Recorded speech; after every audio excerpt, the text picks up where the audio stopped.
Everyone, Coach Cronk here. This is the second video going through the IRONMAN Wales bike course.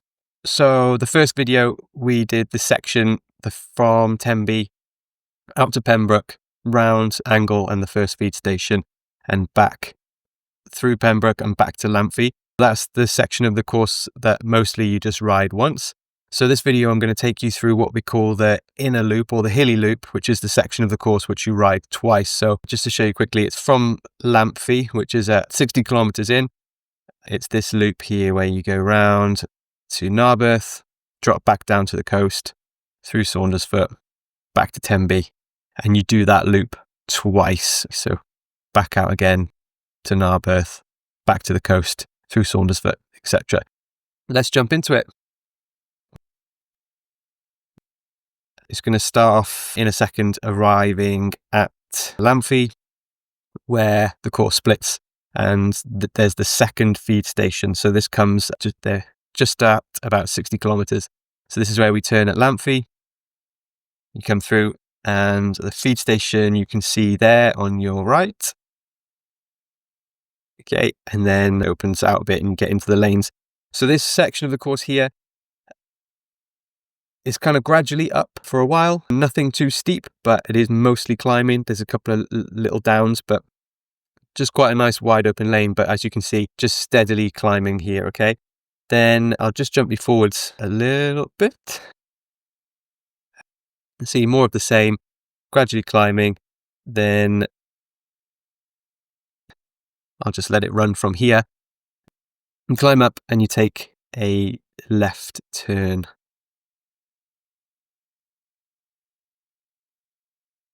It's coming up soon.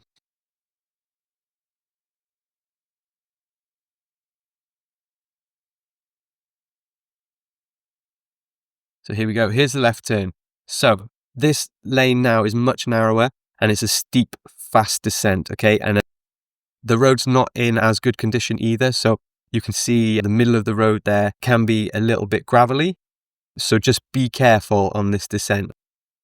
If you're going to move across the road, just be aware that that middle of the road could have some gravel on it. There could be people overtaking as well. And if you're overtaking, be vocal when overtaking people. Just keep everybody safe. Make sure people around you know where you are and what you're doing, because you've got this sharp right turn here. Okay? So you'll need to scrub off a lot of speed to take that right turn.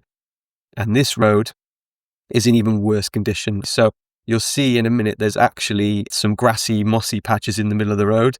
So it's best to stick to one side of the road here.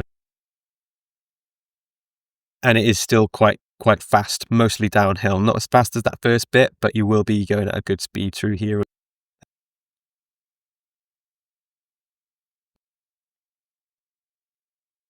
See some grassy patches here.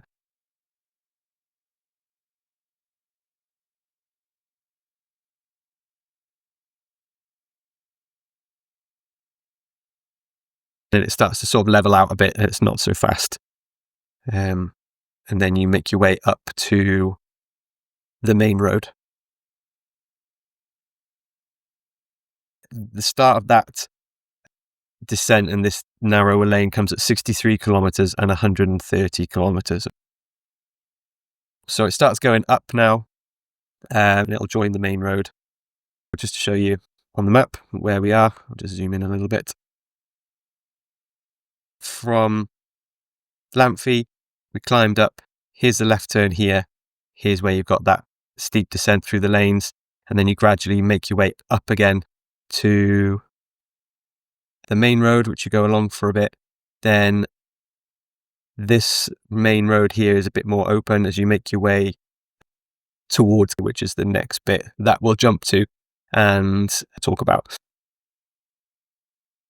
Here we go. Join the wider road here and still a bit more climbing.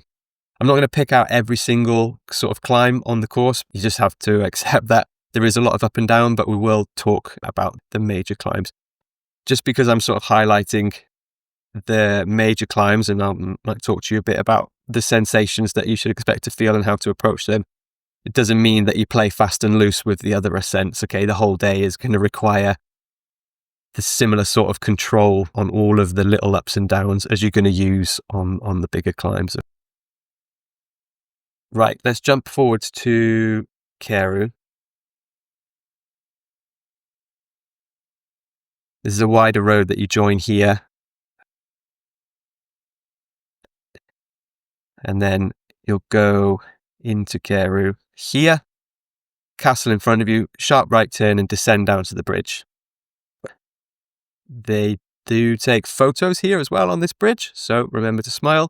Cross the bridge and you immediately start climbing. This section comes at 73 kilometers and 139 kilometers. And I'm going to talk about this whole stretch here from Carew to Cross Hands, which is 10k long.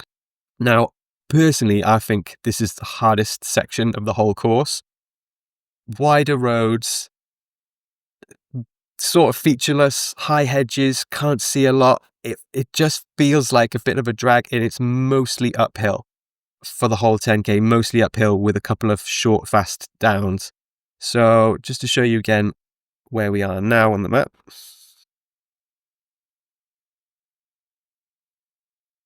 Carew here, drop down and cross over the bridge and immediately start climbing, little descent, climbing, a bigger descent, and then it's all uphill then from that fast descent there, up. Okay, so mostly gaining elevation with some descents that are quite fast, but they're over quickly, and then it's climb. So yeah, kind of open road like this. I'm not going to sort of pinpoint any sort of climbs within this road. Just be aware that it is mostly uphill and it is a bit of a drag. And actually, what happens a lot on this hilly loop of the course is the second time round, you feel climbs in there that you didn't even notice the first time round. And this stretch of road is a good example of that. You might not feel like it's that bad in the first loop. Second time round, you're like, oh yeah, this is a bit of a drag. You've got to be patient on this course, really not push too hard, and know that that second lap of the hilly loop is going to be tough. So you've got to leave plenty in the tank for that and for the run to come. So you want to be smooth and consistent and controlled as you can be with your power, minimal spikes, to set yourself up for the best possible sort of second loop of this, and obviously the run as well.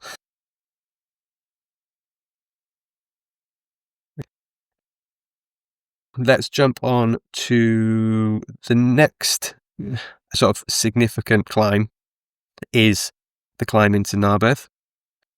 Let's jump on to that. You've got this descent here as you approach Narberth. You see that slow sign there. It is quite a quick one. And from personal experience, I actually had a bottle on my spares eject from my bike somewhere around here. So there's potential for that to happen on this kind of short, fast section. We come around and then we will start climbing into Narberth in a sec.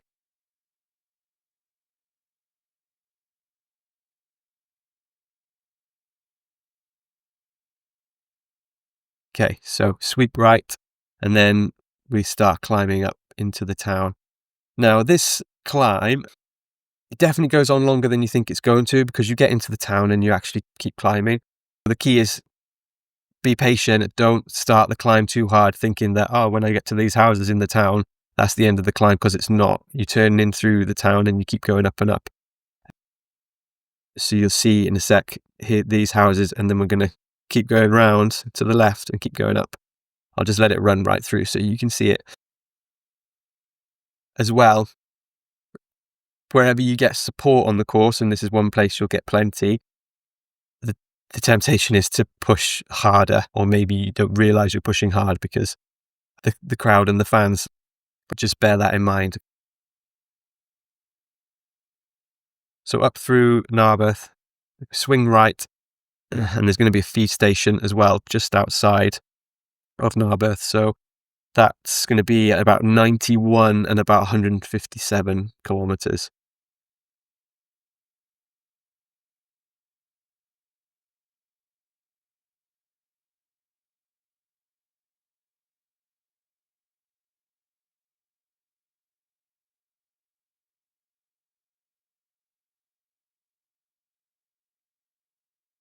leaving Narberth, kind of still sort of gradually climbing out into the lanes now. Here's your feed station.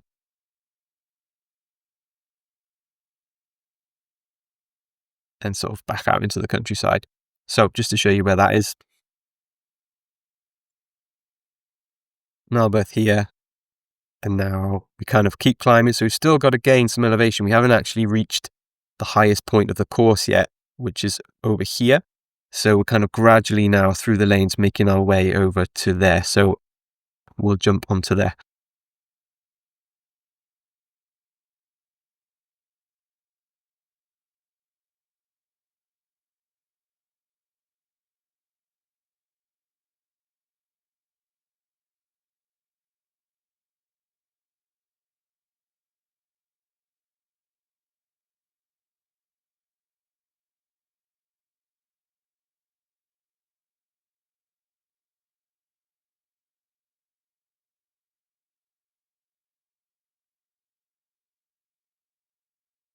So we're still just making our way up here to that highest point of the course, and then it's mostly descending all the way back down to the coast. And there's some faster bits in there that we will take a look at.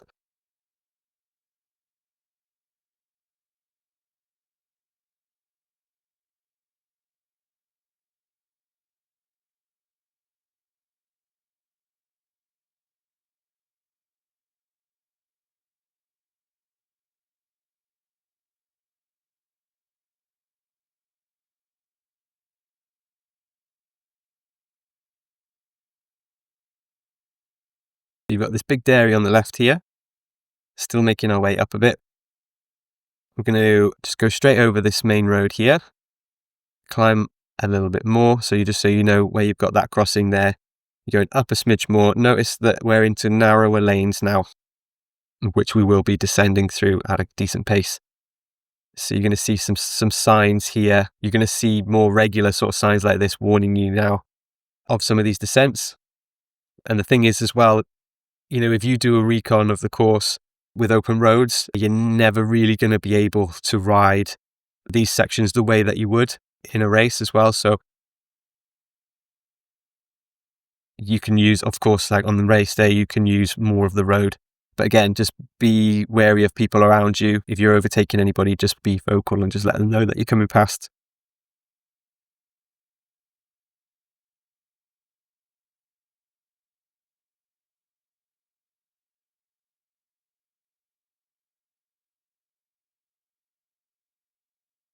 So you reach that highest point of the course at about 98 and then 164 kilometers in.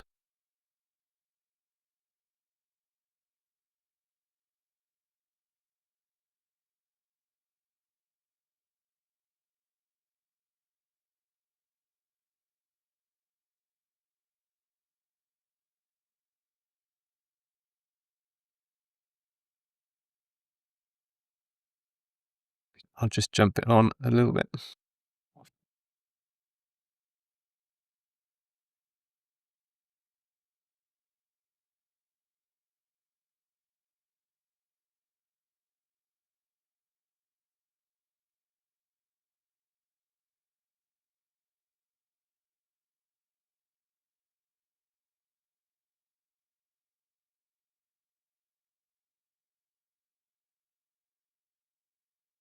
So we are just before we're going to start descending. So we're going to have a look at this sort of descent here, the final bit of this descent here down into Wiseman's Bridge, and then talk about the two final climbs on the loop.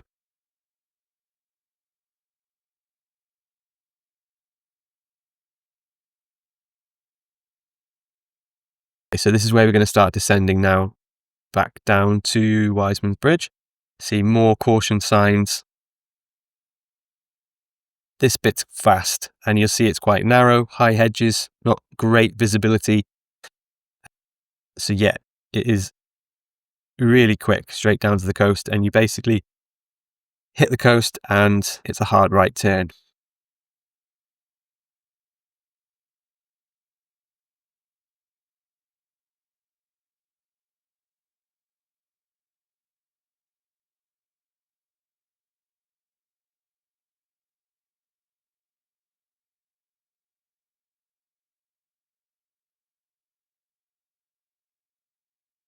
Okay, here comes the coast. Fast, fast, fast. Hard right turn, levels out. And then you basically go straight into the Wiseman's Bridge climb, which is one of the key climbs of the course. So it's about 500 meters-ish from the coast. You start climbing straight away. So let me just go back a tiny bit there.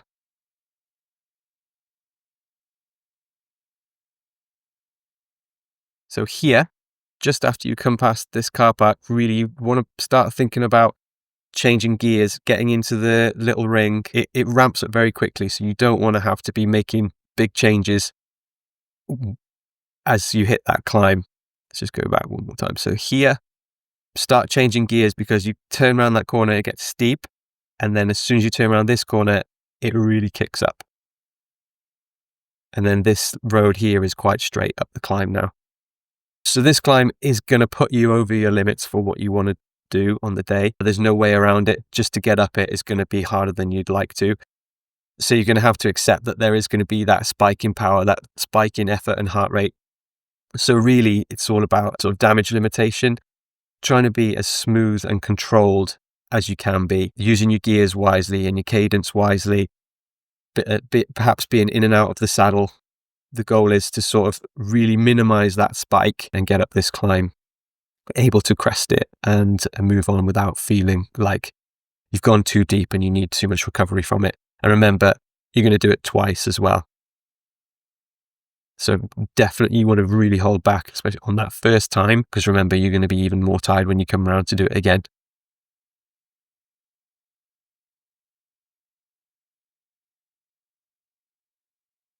So the top of the climb is just about here, just around a little bit more.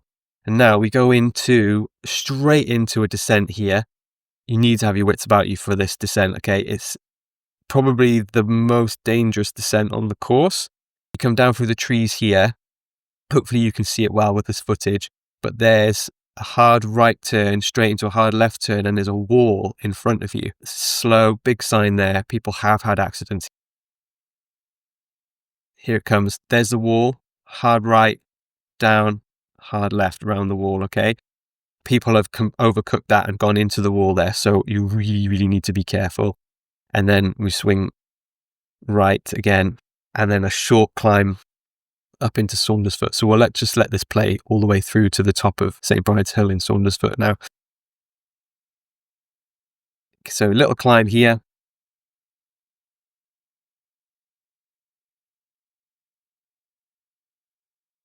And we'll go into Saundersfoot.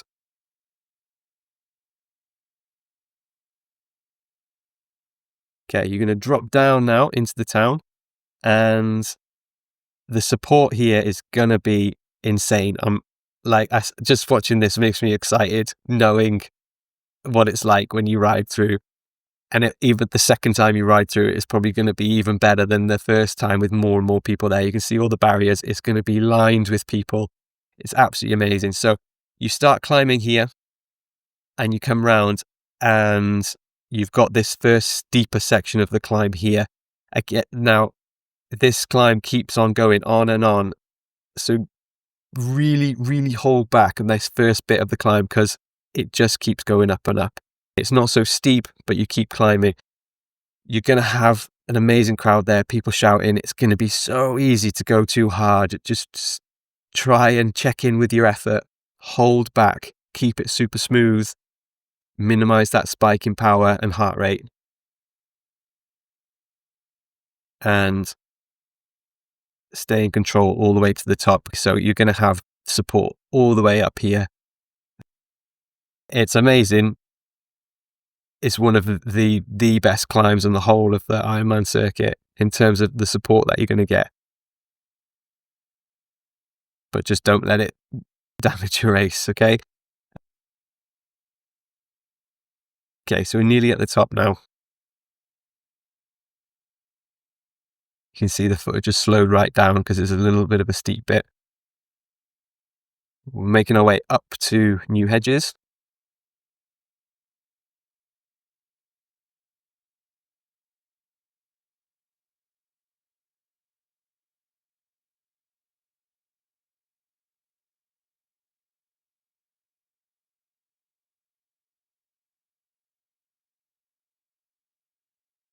either side of the road here is going to be lined with people, and they'll just put in front of you as you come up the road. It's going to be incredible.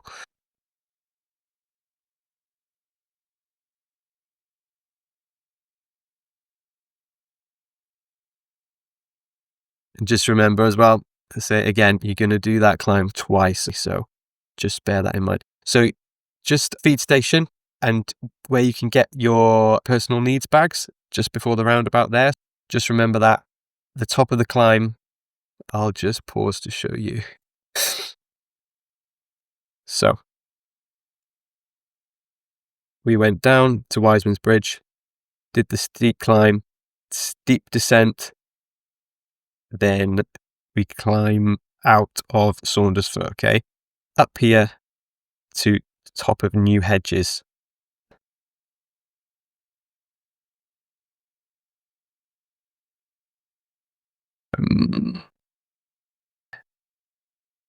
It's about 175 kilometers, so 106 and 175. That's where the personal needs bag will be, at the top of that long climb. You need to use that.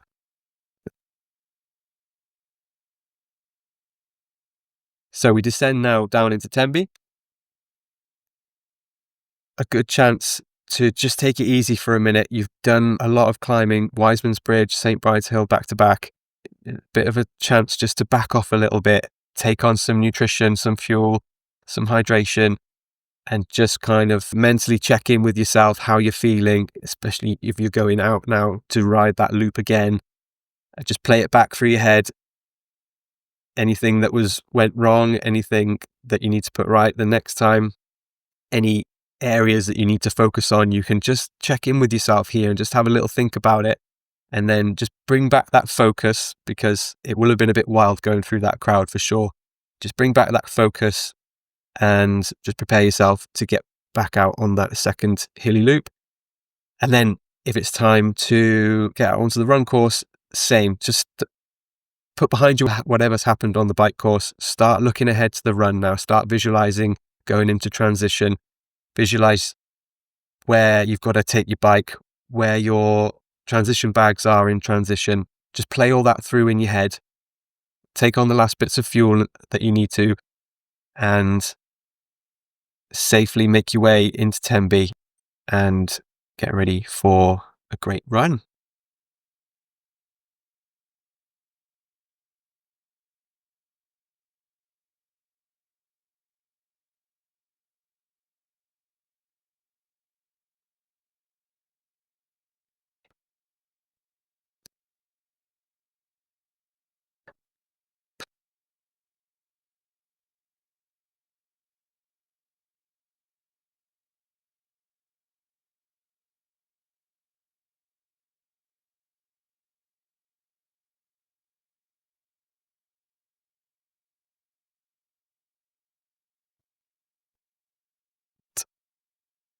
Okay, so that's a run through of the hilly loop. I hope that helped. Any questions, you can drop me a message personally, or you can put them in the comments and I'll try and answer them for you. Good luck. Have a great race. Stick to your plan. The whole day, basically, you're trying to set yourself up for the best possible final half marathon. That's how you need to pace it. Sounds boring, but that's what you've got to do. You've got to pace yourself and fuel yourself correctly so that you arrive at that final 21k of running in the best shape that you can. If you do that, I promise you'll have a good day. Good luck. I hope you enjoyed the IRONMAN Wales bike videos. Just a quick disclaimer, those bike videos were recorded in 2024. Things can change, feed station locations, logistics and rules around the bike course, so please keep up to date with the race guide. Also, I have in my Training Peaks plan store 2 IRONMAN Wales specific training plans. I have a 30-week plan for the first time IRONMAN Wales athlete, potentially first time Ironman athlete. And I also have a 26-week plan for the more competitive athlete who is perhaps chasing a PB at IRONMAN Wales or looking to do well amongst their age group. I will put links to those plans down below.